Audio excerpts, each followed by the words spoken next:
All right, everybody, welcome to our next live coding happy hour. I am Dave Slusher, developer evangelist with the developer program of ServiceNow. And with me are my colleagues, Josh Nerius and Chuck Tomasi. And hello, gentlemen. Hello, Dave. Gentlemen, where do we come up with that? All right. I get the honor of working with. I interviewed both you guys on the same day. How about that? Well, here we are. All right, I'm fighting with an echo thing. I will try not to be driven crazy about it. I'm already doing it. You sound drunk when you're hearing yourself back. So what I'm going to do is Chuck is going to drive this one. Chuck is kind of in charge. We're just going to basically Chuck's going to share and show us some things that he's going to demo and walk us through. Before we get to that, let us talk to possibly the most important part of the whole thing. Josh, what do you have in front of you? What are you drinking? So today I have a Goose Island Green Line Pale Ale. Sticking with the local stuff. Yep, Good man. sticking with the local stuff. You can take the boy out of Chicago, but not the Chicago out of the boy. I still hunt down Goose Island. I am going back to the Hell or High Watermelon from 21st Amendment. Good choice. Good choice. And it's summer. And I've got the Fat Tire and Friends Fat Tire Amber Ale. It's my choice this time around. Chuck is going for the early one in Pacific. He's been peer pressured into it. All right. A long week. All right. Honorary East Coaster for the day. All right. I'm going to try to lock the screen on Chuck and let us go. So I think you should be locked on Chuck. Says, I am presenting to everyone. That's encouraging. Okay. So if you'll share your screen and just show us what you're working on, it is all yours, sir. All right. Into the tunnel of bliss. Yeah, there we go.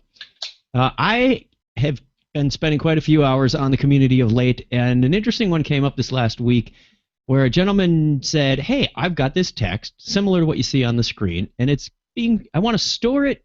Well, I thought it was already in a field that he said, can I parse this out? Because I want to deactivate people. I'm going to run a scheduled job says, if you haven't logged in 30 days, I'm going to disable your account.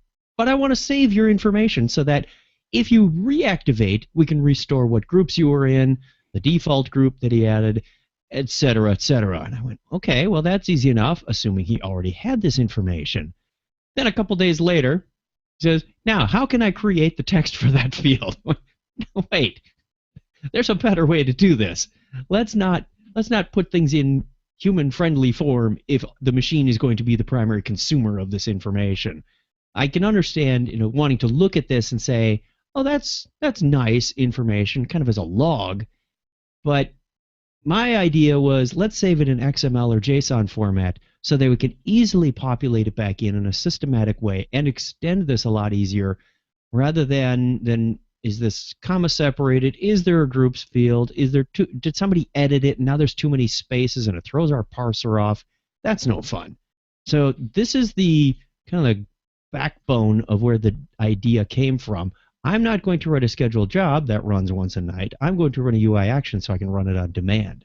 So I have a friendly instance here, and my favorite user who I like to pick on in the user table is David Liu. So let's go back to the user index. Do you want Google to save this? No, I really don't. Name is David Liu. Founding members of ServiceNow. I'm going to take him because I love favorites. I also just started recently using the history more and more. I don't know if you guys have been doing that, but the history tab, it's like, oh, yeah, I was just on David's. You don't have to make a favorite for everything. But in this case, I'm going to make a favorite. It took me far longer than I want to admit that there was even a history. So for those of you watching, there's a history tab. It's cool. Yeah, it's not everything. It'll show you lists. It'll show you records. It will tell you, recently, like, I was just on that like 3 screens ago, and rather than hitting the back, whoop, nope, didn't go back, you can use the history tab. So we're going to throw in a whole bunch of friendly things that we've discovered recently. So I have a uDefault group that was added on from some previous developer onto this instance, and what I would like to add is some place to store that JSON information that I'm going to capture. What was David's default group when I click deactivate or when a scheduled job deactivates. And I want to retain these groups. He's got 7 groups already set up. So there's some real data here we're going to manipulate. Now, to make it even trickier, I'm going to use a scoped application to do this. And I can build on top of the user table, even though user is a global table, I'm going to attempt to do this all in a scoped app so that I can move it with the publish and install. I can repurpose this. It keeps it private. And that's going to introduce a few challenges, I'm sure, as we try to do this. So step 1, let's create that application. 3 of my favorites that I always put in the favorites are Studio, Applications, and Background, Scripts Background. Always seem to be there, so whenever I get started, I throw that in. So here's Studio. I'm going to create an application. Start from scratch. And let's just call this User Management. I don't know. I'm typing a few times. MGT. You notice there's no like in here because I'm on a private local instance, so don't worry about that. It would normally say like SNC or 3162 something. But the scope is the scope, and I'm having a fun time. So, hey, we've created a new app. Congratulations. Up comes Studio. Because it's a larger font so you can see this, I am going to stretch that puppy dog out and make sure you can see it. So, nothing in my application. Step 1, I want to make a field to store that. Now, notice on here, there really isn't a way to create a field. That gets interesting fast.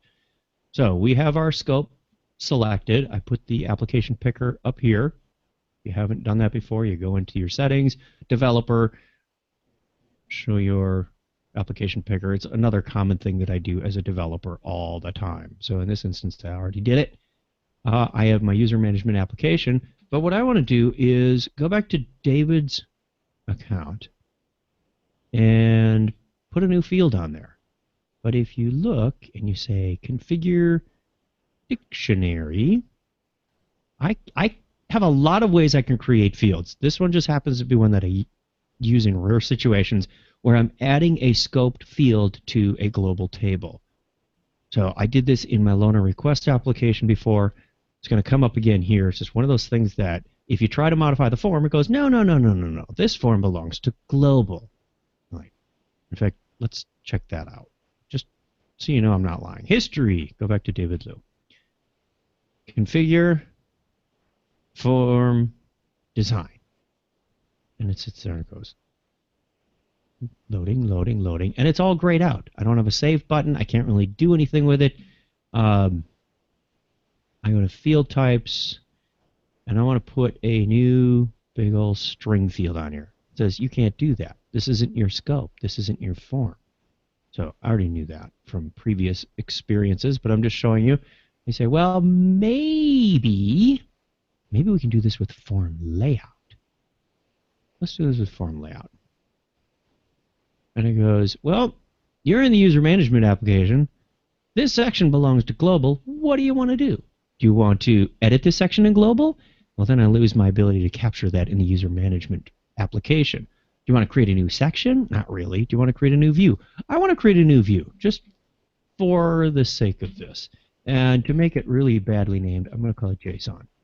We already have our mobile, our default, our customer. And notice when you create something new from form layout, it alphabetizes all the fields, including the related lists, embedded lists that you can put in there, all the fields, and it's sometimes hard to find. But it's not organized by type, it's organized by field, something we learned a long time ago. View, I'm calling it JSON, and I want to create a new field. I'm just going to call it JSON. I could call it history, I could call it backup, I could call it whatever I want, just don't call it late for dinner. And I'm going to make a large-ish field. By the way, anything that is 1,000 is basically infinite. I don't know why we have extra large on there, but once you get past 1,000, the database goes, yep, it's just a big old object. That's nice. There's no finite limit of how many characters you can put in. So I am speaking off the top of my head. I was gonna add the say, yeah, field. that's interesting. Will that actually? Do you know if that will truncate that data at that point? Maybe not on the database. No. Maybe it's not an actual database limitation, but is the system truncating it? I never found out, and Interesting. it never seemed to be an issue. I've always used 1,000 and 4,000 interchangeably. So Very I'm gonna interesting. put this up just a little bit. You know, we don't need a photo on the JSON view. We're more technical on this view. So that gives me a place to park that field. And ta-da, I now have a new view, a new field, and it is specific to this application. You say, why didn't you do that all in Studio? Remember, I couldn't create a new field? Well, now it says, here's your new form with the new form section. And by the way, this is on your app, so you can modify it. And there's my JSON field. So we have something started in this application, but I Now, don't have a field on here yet. Oh, yeah, I do. if the user wanted to, could they create that form directly over in Studio? So if they wanted to, really stay in Studio and avoid going back to the Yeah, I classic know. UI. You're right. Our best practice is to stay in Studio, and you can do a new form. Okay. But with the form designer, yeah. Also notice, here's something interesting for you. When it created that field, let me go back to this. Look what it called it. It prefixed the field name, not with a U underscore, but because I'm in a scope, it used the scope name. So anytime I reference this field, it's not sysuser.json or sysuser.u underscore JSON. It's got the prefix. I've extended the CMDB a few times from scoped apps and went, oh, well, that's interesting. It's not always the most fun thing, but it is kind of handy. So I've got this JSON field, and my idea is I want to create a UI action that captures this value and stores it down here and captures the active so that anything that I put in here is going to be restorable. So let's go back to Studio. This time we will do this from Studio, and I am going to do a UI action. Again, I could create a scheduled job, but I'm not going to do that because I want to do this on demand and verify it works. When I'm done, I could easily, my goal is to easily convert any of this logic into a scheduled job. So, activate table. Here. Yeah, and I like this approach too. This is something that can, it can help to get minimum amount of code up and working without having to, go and try to make your jobs are running and everything else. Get that minimum viable product. That's a good approach. If I run into issues, I may jump into Script's background and test out stuff in a bit. I'll show you in a sec. So first, I usually do brute force. Obviously, when we create a new user, we don't have the option to deactivate, so I'm going to leave that insert option off. We are going to put in some comments, disable a user account, and save some key values in the JSON field. All right. And my condition is going to be, we want to do this for any active field, right? Current.active, and hopefully the person has the admin role. So we'll do that. So active, and their admin, I'm going to display this button that says deactivate. Okay, step one. Let's start out real simple. I'm not going to worry about the groups yet. I'm just going to worry about the local fields. Always start simple. Make sure your code works. So I am going to create a new object. Store this in. I'm going to save the value in there. Ta-da! Boy, that was tough. And then I'm going to set current.active false. Off. Same thing for support group. Default group. Default group equals current.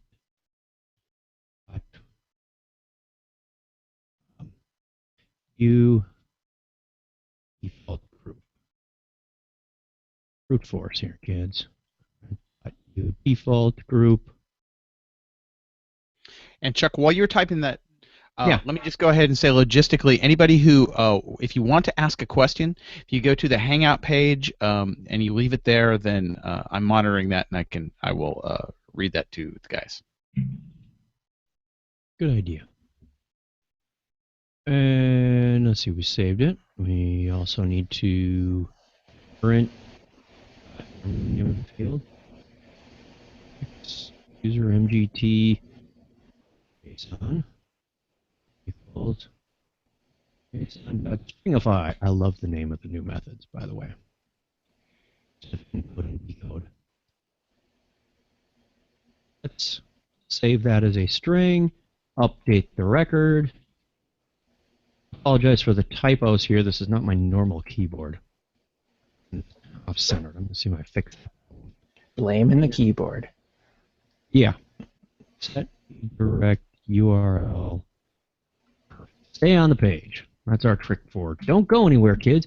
You know what? I was not aware until a little while ago. Here's another just sideline, rabbit trail. You can put the action set redirect before the current dot update, and it will stay on the page. It really doesn't matter what order those are in. Interesting. That's good to know. Yeah. So it's not really dependent on the actual update itself, but more of some other portion of the transaction. Apparently, I'm not the yeah.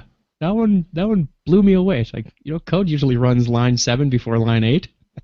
Yeah, but in this case, kind of what you're doing is you're setting basically like the redirect header of the HTTP, which isn't going to come down till the HTTP transaction happens anyway. So you're just basically kind of putting that in the stack. Thank you, Mr. Wizard. Okay, let's reload the form. And notice it did two things here. These messages, you'll see the first time, this is all about scoped applications, and it's saying, hey, wait a minute. You wanted to read, right? You're in this user management application, and I need to grant you some permission so you can read this. Does the sys user table allow other scopes to read? And if you go to configure table, you can see that, in fact, yes, it does. So let's go to table. That was not the keyboard, that was me. And under the application access, I can see that all other applications can read, create, and update. Other applications cannot delete user records, which is a good thing, which is fine. So we go back to David's record, now that we have those accesses in place, and we have our deactivate button, and let's try it out. And it says a write operation was also granted, which is good because we allow that. And the default group was cleared out, the active flag was unchecked, and we get kind of a bogus JSON string. Interesting. You know why? Look what it saved. So I'm going to guess, and I'm just speculating here, that you need to either do a get value or a toString or something like that before you set ding, ding, ding, ding, that ding. stuff. Give that mana gold bar. It's getting... These are glide element objects. Every one of these fields has lots of properties and methods associated with it.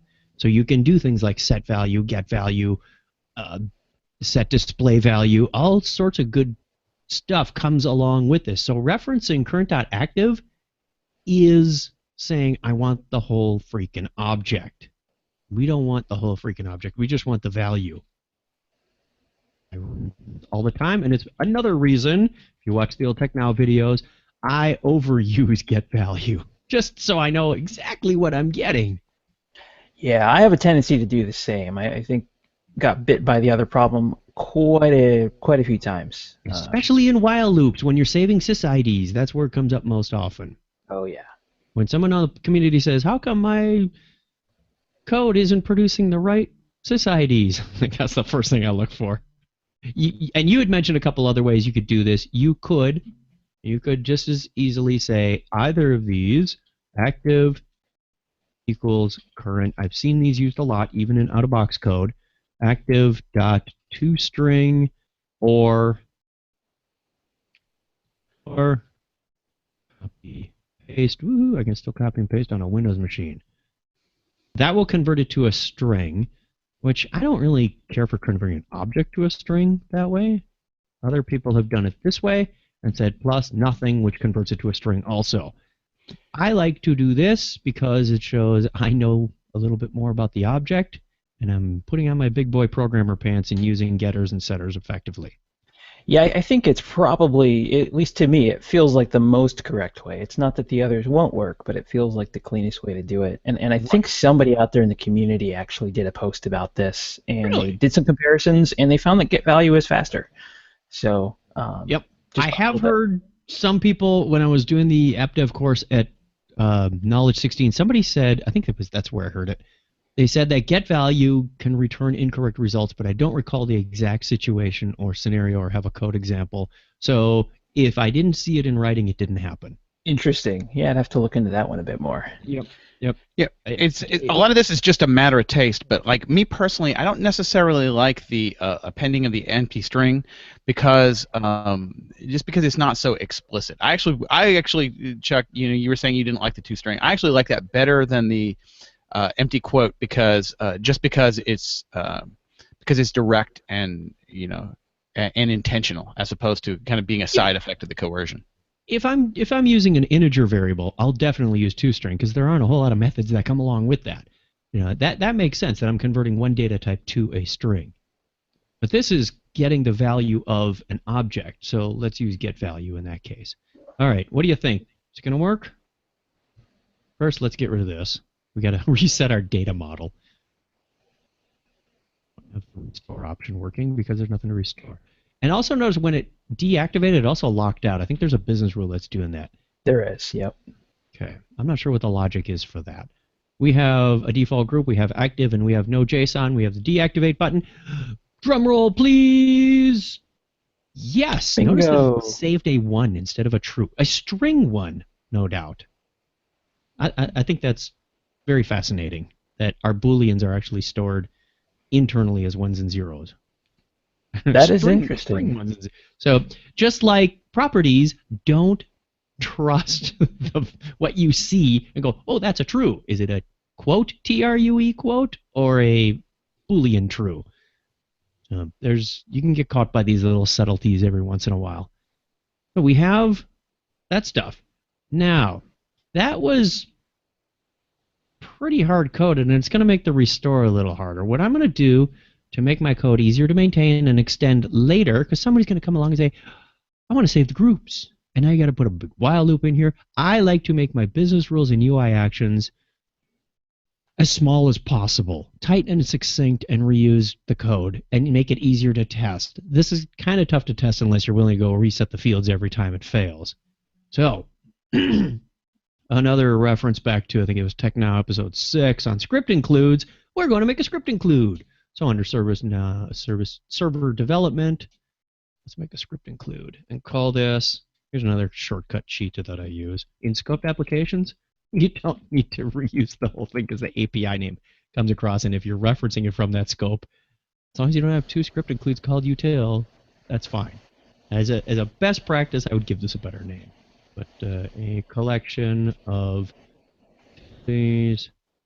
It is the live coding happy hour, so correctness is not guaranteed, nor is final functionality, as our Let's make standard it work. disclaimer goes. I can mention best practices, but I don't have to do them. Is that how it goes? Something like that. Save that, and already I can tell that I have the need for a couple of methods. One is to save and set this field, and the other is to dump whatever I've collected and save that into this field. So I have an idea. Let's create a history object. It's going to track basically what my JSON thing did before. This history, it's going to be specific to this instantiation of this object. Set, and this is the hard part of the whole thing, naming your functions and variables. Save and set field. Function. Pass it the field name and a value. New. Let's make it look like a client script. New value. It's going to do basically what the other thing did. Now I can call this over and over and over again with the same format. And if anything ever changes or I want to put a debug statement, this is a handy place to put it. Now let's do this dot history. Now how do you do the dot field name? Syntax? Yeah, you should be able to use square brackets. Yes, you can create a hash array and it will be represented in the object as a dotted notation. So you can save them with parametric fields like that. I really don't like doing this for some reason. I don't like referencing current in a script include if I don't have to. I was gonna say that one gives me. Yeah, it's uncomfortable for some reason. Yeah, I do. What I tend to do in those cases, I'll often do a couple of things, and we talked about this, I think, in one of our last sessions, is kind of trying to make everything as portable as possible to the point where you could run the script include even outside of a business rule. So either to pass in something like this. Yeah, so you initialize it with your record. So whatever you initialize it with is the record that you're operating on, okay. And so you could call that. I guess technically that's going to be your glide record. That's probably the simplest way. Yep, I like it. Why don't we call it that then? This.gr. That sounds good. Yeah. Okay.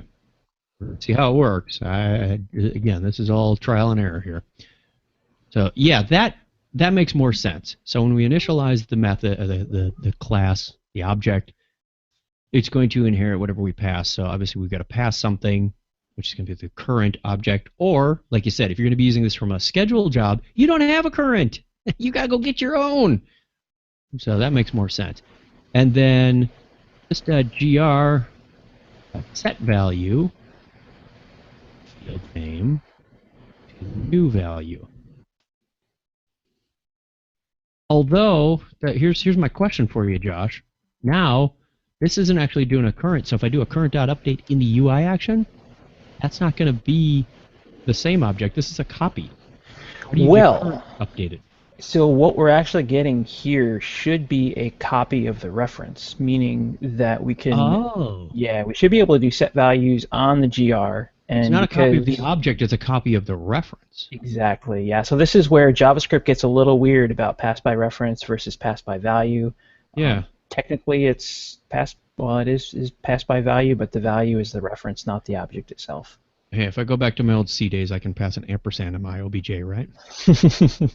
Yes. Oh man.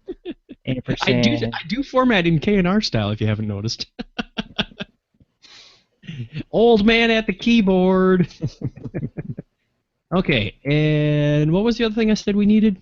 We've got, this is why I love having Studio to have multiple tabs. You can just reference your other code. It's a beautiful thing. We want to get the history JSON thingy.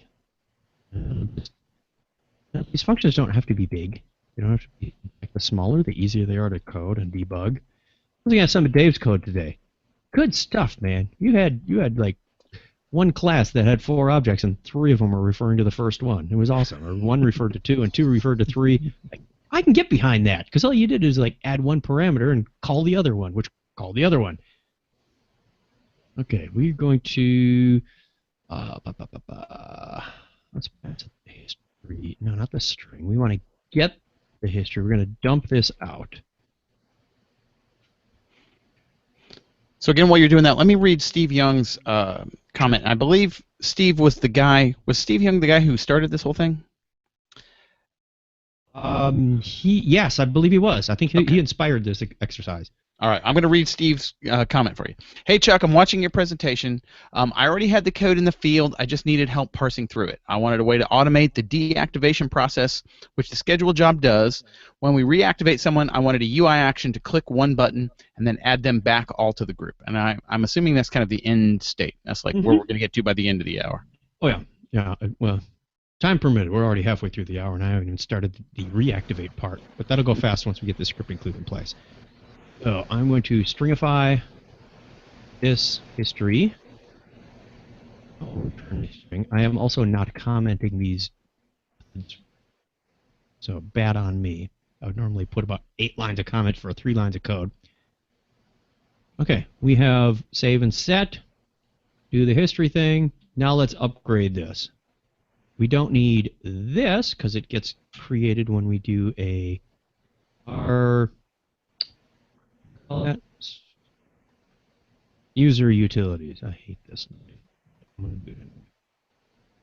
New util current. We got to pass the current object so that our this.gr knows what's going on.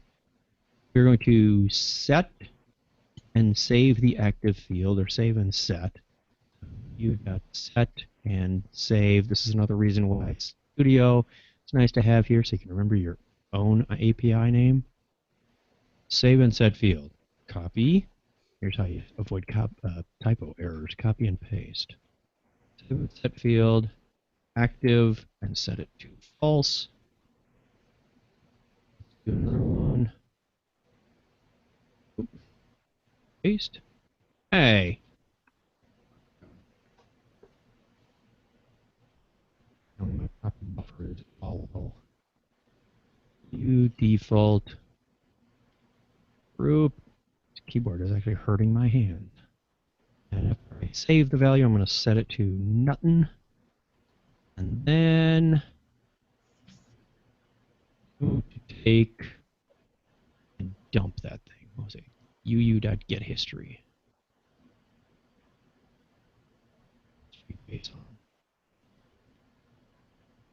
Okay. A little bit lighter, a little bit cleaner, a little bit more abstract. Save it. Go back to our test record, Mr. David Liu. I hope we get that same result. Let's change that back to... And I have to add a comment here. I'm just impressed that you're using David Liu instead of AbleTutor, since that's what we always use. Well, David already had the group set up, and that's really what I'm after in the end. Like it's not a ServiceNow demo without AbleTutor in there somewhere. So. Or Beth Anglin, right? Exactly. Okay, we have our sample data. We have our deactivate. I don't know if this is mandatory or not because it is server-side code, but just to feel good, I reload the form so I know I have the latest and greatest of everything. It usually helps when you're doing client scripts. Looky there. We got the same code. We got the same results. On the first try. Means I might have thought about this ahead of time. Okay, so deactivate is working pretty good. Let's see if we can reactivate the values that have been saved. It's time for another UI action. And we'll call this activate on the sysuser table. Sysuser. Made it a form link. Could have done a lot of other things with it. We're not going to reactivate somebody who was just inserted, so we'll turn that off. Store the record and related records from the JSON info saved. Here, Jason McKee. Knowledge and creator count as JSON McKee. Okay, if you are not active, condition is going to be not active, and GF has a role, just the opposite first condition. Deactive. We could also put in maybe current dot x either mgt based on Basically making sure that there's actually something to restore. There's something to restore. Yeah. Right. Don't show me this button. And you might want to say user admin instead of admin. Oh, that's a good idea. Yep. Hadn't thought of that. I like it. Oops. User underscore admin. Change the other one, too. Better idea. Delegated development. Oh, no. Uh-oh. Oh, I got an extra quote in there. Thank goodness you need for... the quote at the front. Is that where they go? I have extra eyes. Somebody's been drinking beer. Okay. Let's start this activate situation. So, first thing we need to do is get the history, which means we want to store history from some field. All right? Let's I'm going to pass it the string, the value of the field name itself. Slice and dice this either way. This is just my preference. And it's going to be this dot history based on dot parse string. So encode this with stringify, decode it with parse. On the server side, folks, rules change when you get to the client. And that's where we're going to start. So first, we'll instantiate the new object. Oops. RUU equals new. Holy motor skills, Batman. Current. And we're going to instantiate this thing. And you restore history. Current.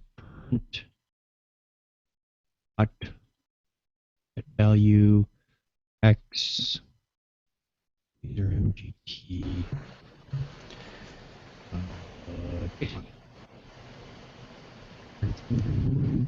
Your fields and methods are called. Now, one thought on that one too is you could say, because you're already passing in current, you could just give it the field. Could give it the field name. You want to try that? Yeah, let's try it. Because that way, since we already have current in that script, we don't have to pass current back into current. Or well, we're passing a string of current, but you're right. Let's make this a little more subtle than it was. You're right. It could be running on a different table entirely. And that makes it just a little more flexible too. So you could always reuse this. Well, let's do field name. Yeah, I like it. Caps lock or something in here. Field name. And saying that from this.gr value field name? Yeah, that should do it. Famous last words. That should do it. Save this. And, I'm not done with this yet, but we'll save it.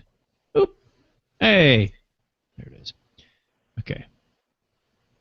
We've restored the history into the object. Now we need to restore some fields. So let's, now that we've got this, restore field name, field name, and it would be this.gr set value field name this.history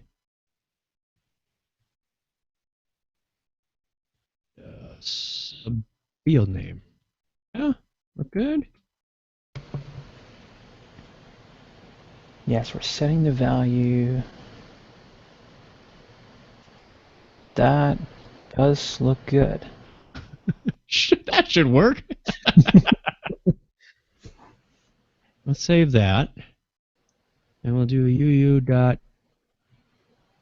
field active. See how nice and easy this becomes when you get to this side? Store field default group. Update. Set. Hey, my code completion didn't kick in.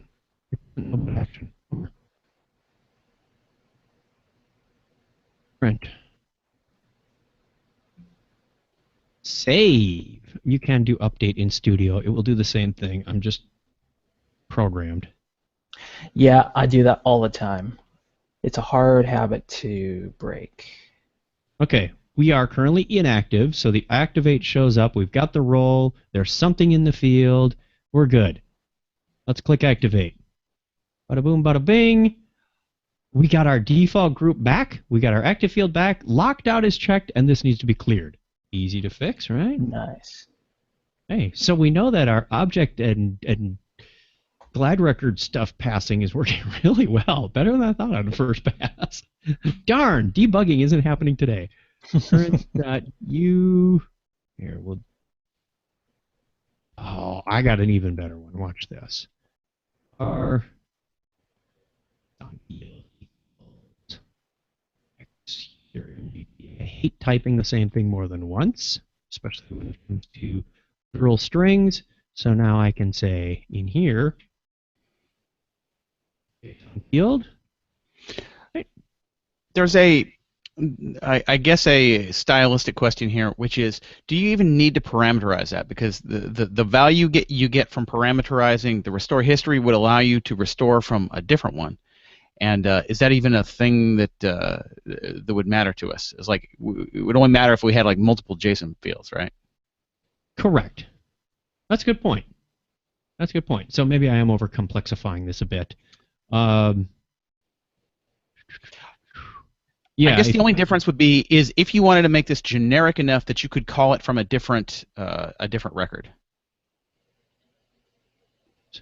Right, yeah, so you could come back in later and essentially create similar UI actions, but on a group or something else.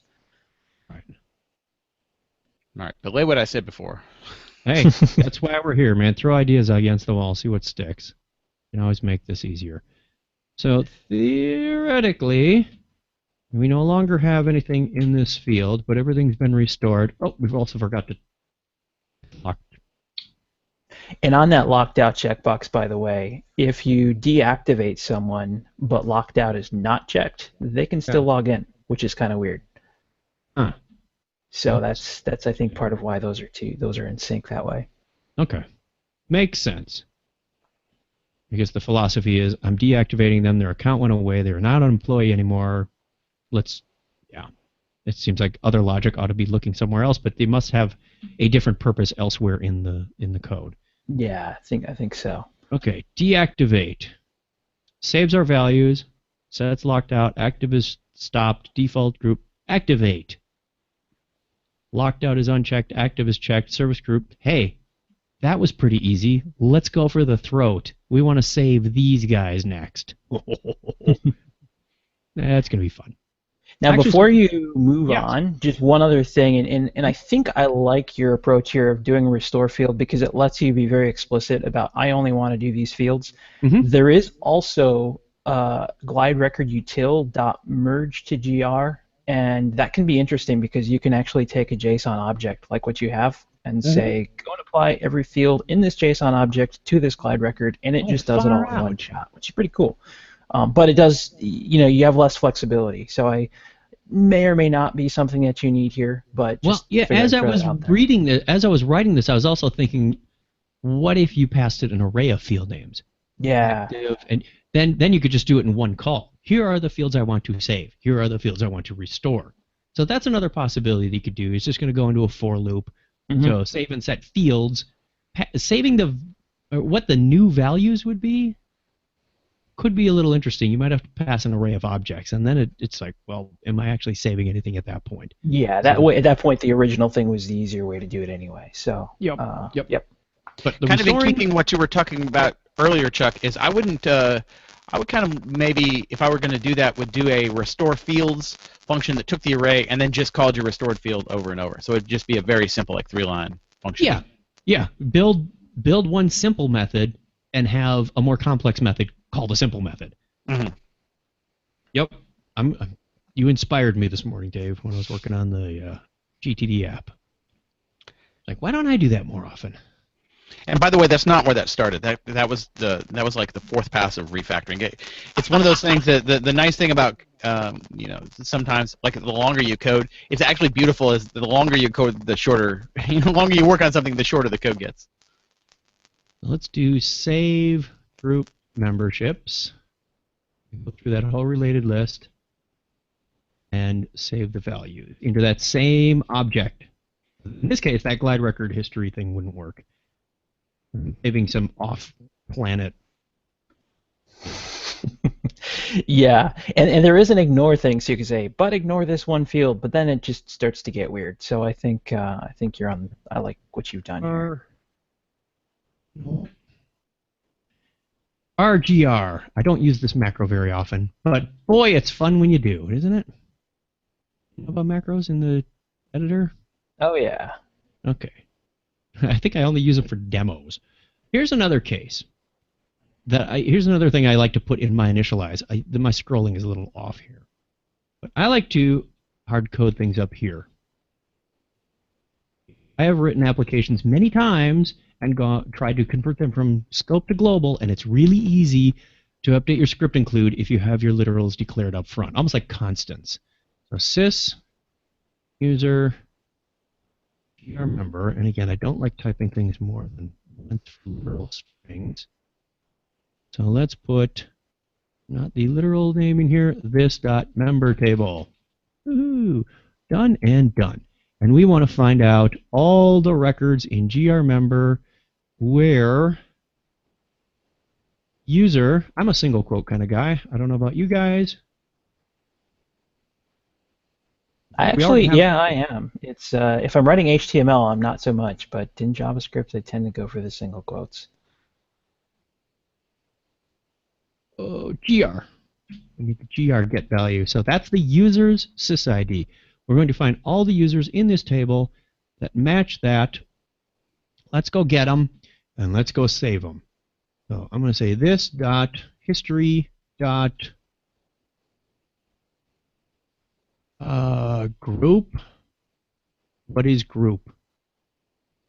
Array dot push. Which makes me think if I'm going to make an array, I better declare the darn thing first so it doesn't freak out and go, you can't push things into nothing. Not sure if this really matters or not, but I'm a little paranoid on this part. Yeah, I don't think it'll work unless you do that, because it'll be null at that point. Push in gr value. I have another case where get value will help you if. Oh, this isn't an if. This is a while. That would have helped. Get value on sysids is just critical. Okay. Don't have an. I'm checking my brackets and parenthesis matching. I'm sure it'll freak out if it's not right. Saved it all up, and all I need to do to save the memberships, right? That'd be cool. You're gonna have to also delete them. Delete record. You delete a membership, you delete the record out of that many-to-many table we refer to as. I'm gonna do that later. Let's make sure we're at least saving things right first. Okay, update the util. Update deactivate to call this. So we need uu.save group memberships. And no method yet to reactivate it yet. So let's just do a little code, test a little code. That's my philosophy. We are in a good state to deactivate.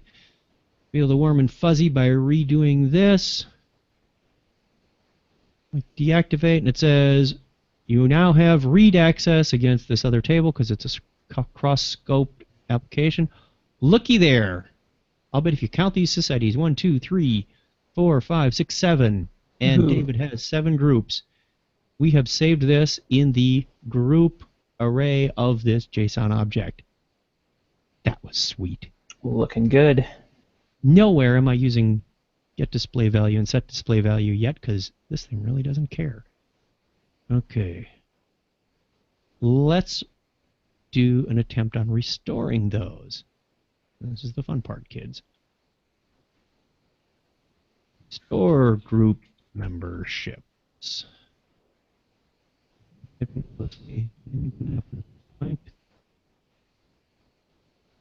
Give that, add the mandatory comment. RGR equals new loop, right? Oh, let's check first if they may not have any groups and they may not have saved any groups. So let's check this history.group. Just good error checking. If you don't have a history object, get out. Why don't you make it check for the length, because it could be an empty array. Yep, I'm getting there. Okay. If you don't have a group object in there, get out. Be ordered together. Oops, that's Quite the opposite. yeah, it's quite the opposite. That function wouldn't have got very far, would it? If this dot history group dot length is 0, then get out. Let's not make any assumptions at this point. Now, Yes. instead of doing this, what about at the beginning, essentially initializing this history object, so you know that it's always, the history object is always going to be there in its base form. Maybe it's empty, or is there a reason that's that true. you would not? The first one doesn't need to be there, does it? Because when you instantiate the object, you're instantiating the whole thing. Yeah, That right. makes sense. Okay, that makes sense. That's didn't finish. A lot of unfinished code here. This dot history dot group dot length. About walking. A block of code like that, and the auto curly braces. Like at this point, trying to save me from my own self. We need to create a new record on this member table. A dismembered table. New record. Right. Why not initialize? Yeah, why not initialize? Why not initialize? Look in the wiki page or the doc site, the developer site, and you will find that initialize declares a namespace but does not set default values. New record does set default values right out of the dictionary entries, which surprised me. That's an important little distinction. detail. There are times when you want one and not the other. If I'm creating a new incident from, say, an import, you bet I want those initialized. So I want the default value set with new record. So my habit of late has been to use new record so that I guarantee I'm going to get default values set for me for state or for user ID or for whatever else is in there.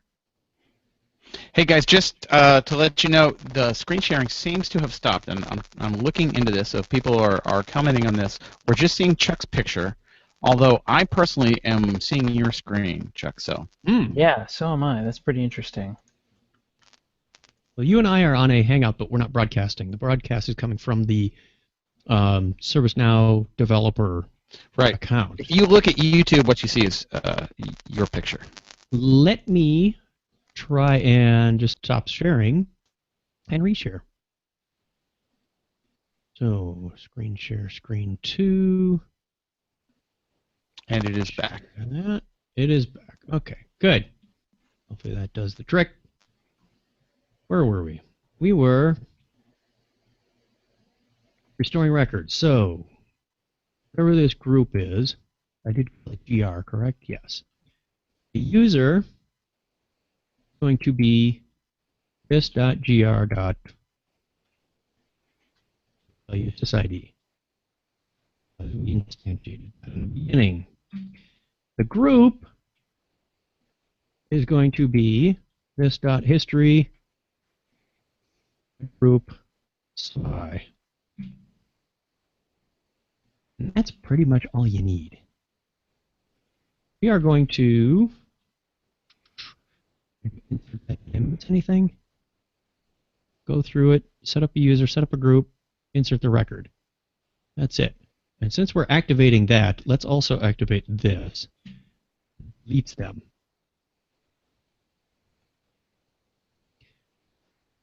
So what we need to do on the activate is we restored the history, restored the fields. Before we clear out the JSON field, let's do uu.restore group memberships.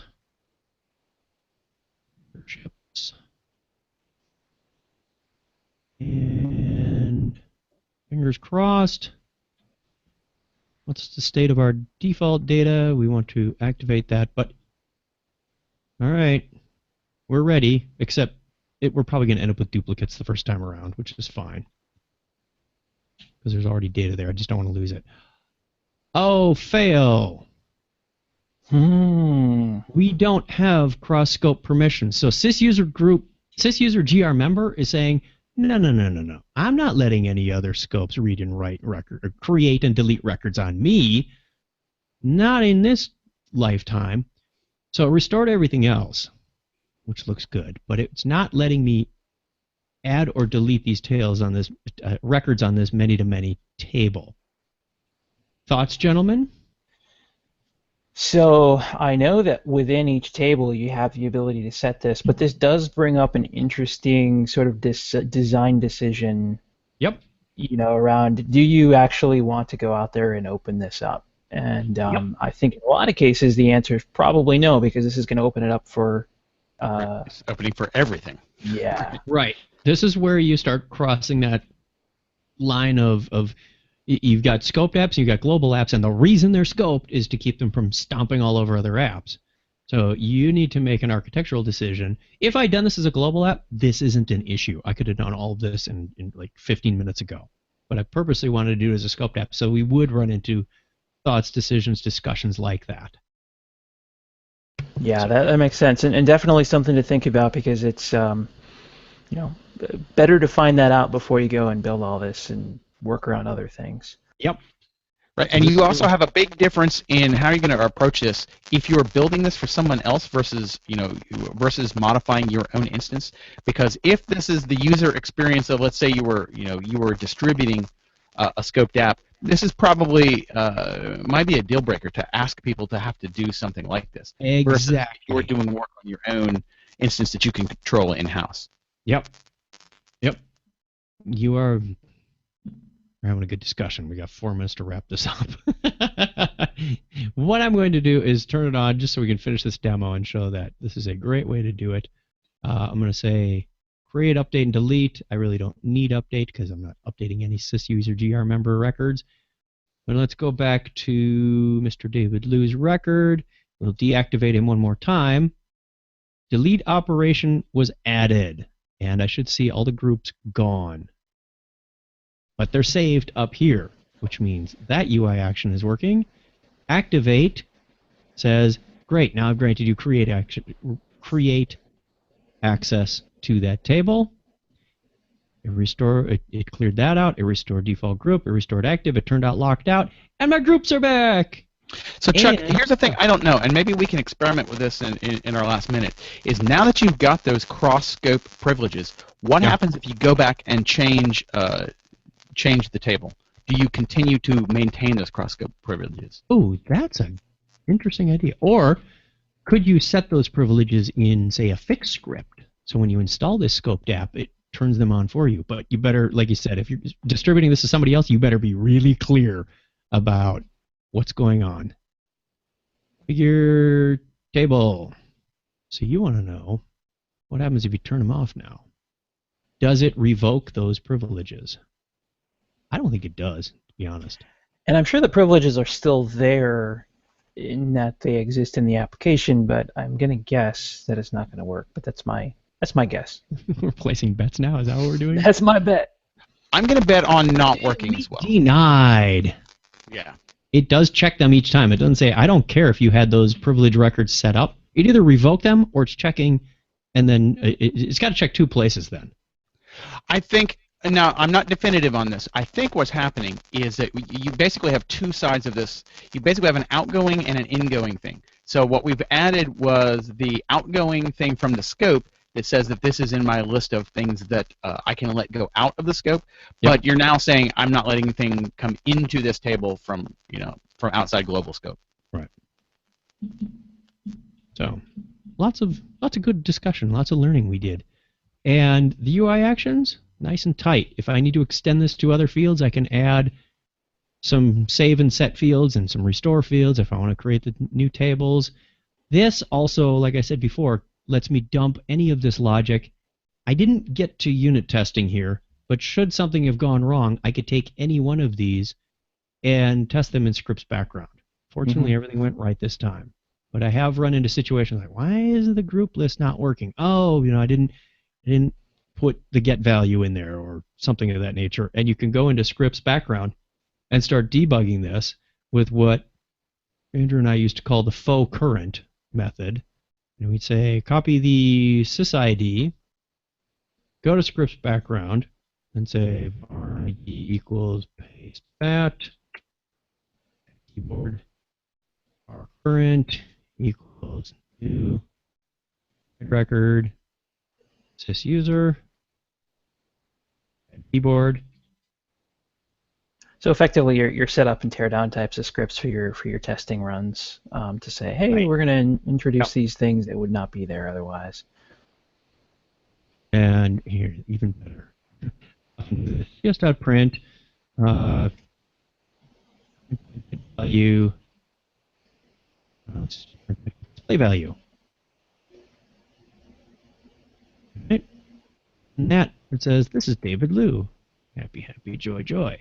What really gets out of control is when you say, see this little selector down here? Run it in my scope. So if I were to do what I did exactly in the script and copy and pasted that UI action, it will freak on the first line that says, that goes, what is that? That's not even in this scope.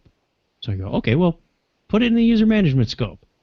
Okay, now you have a problem with GS print. That's not a scoped API debugging thing. So you do have to align in these situations. It still works. So I can continue to test everything in this UI action. It's currently deactivated, but his groups didn't work. But I could take this code and copy it into this script's background. This line, which really won't do much for us because it doesn't know what action is. See? You go, well, never mind about action. We don't, that's a UI action thing. But I can test all of this code. It goes, what happened? Cannot read property active from null. Oh, that didn't work very well, did it? Interesting. Yeah, there should be a current and there should be an active. I wonder if the current passed into a UI action is different than this faux current somehow. Oh, because we didn't initialize it. Oh, that would do it. Actually, we initialized it twice. It's very different. It's not even there. The first one should have broke it, but the second one should have fixed it, and then I got confused. Why did you instantiate this twice? Oh, it's still freaking out. It doesn't know what active is. Okay. Well, oh, look at the time. Just That's in normally the time. way I debug. That's normally how I would have debugged this, but we'll have to get back on that one. Why is go ahead and read not... the last bit of feedback from Steve Young. Yeah. Good presentation, Chuck. Thanks. However, your UI action to deactivate a user is still a manual process. You have to touch each record to deactivate it. My scheduled job runs every morning at 12:03 a.m. and deactivates the users automatically. Easy enough to do, Steve. You take... Am I still sharing the screen? I am. You write your scheduled job, and in your loop, you go through the sysuser. You do a sysuser query where you say, add query, last login, less than or equal GS days ago, 30. I'm using English terms, but hopefully you catch on what your add query looks like. On the last underscore login field, your operator is less than, and then your value is gs.days ago. You know what? Do it this way. I can do this faster than I can type it. Scheduled script execution. How I would approach this. Deactivate old users. Now that I've got that script include, I can leverage that. Really easy. Let's run this every day at midnight for sake of argument. And we will do a var user equals new glide record sys user. Make sure I'm staying accurate here. Add query. Past login. I'm happy to share this code with you also, if you really want it. Days ago, 30. Okay. Get all the users who haven't logged in the last 30 days, and u.query. I run through those. This is where Josh's suggestion of passing current comes in really handy. RUU equals new details. Current, we pass in the user record. Poorly named variables, but hey, it works. And now I can do basically the same thing I did in that deactivate script and say, go and save this field and clear it out and update it. So I take that and I paste that in there and I align it first. And instead of current, I put in U, and that's it. I've repurposed all that existing script include code, and now I can deactivate manually, or I can deactivate from the scheduled job. Ta-da! It's a thing of beauty. Yeah, this is where those decisions to make things generic, comes into play, and you could genericize further because it's sufficiently generic. This doesn't have to be sysuser. This could be anything, anything anywhere, right? Yeah. Yeah, so save group memberships, for example, you could say, let's do this on any kind of many-to-many relationship table. Sure. If I pop in the table, instead of using this member table that I had declared at the top of the script include, exactly. You're right. I could put in any many-to-many table. This could be task under SLA or task under CI or, save all kinds of goodness there. Yeah. Good stuff. Okie dokie. We done. That was fun. All right. Thank you, gentlemen. You're very welcome. Next week. We'll decide.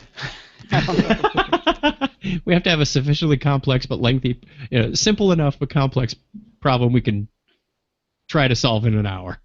Exactly. I'm going to keep looking on the community, but I can find something there.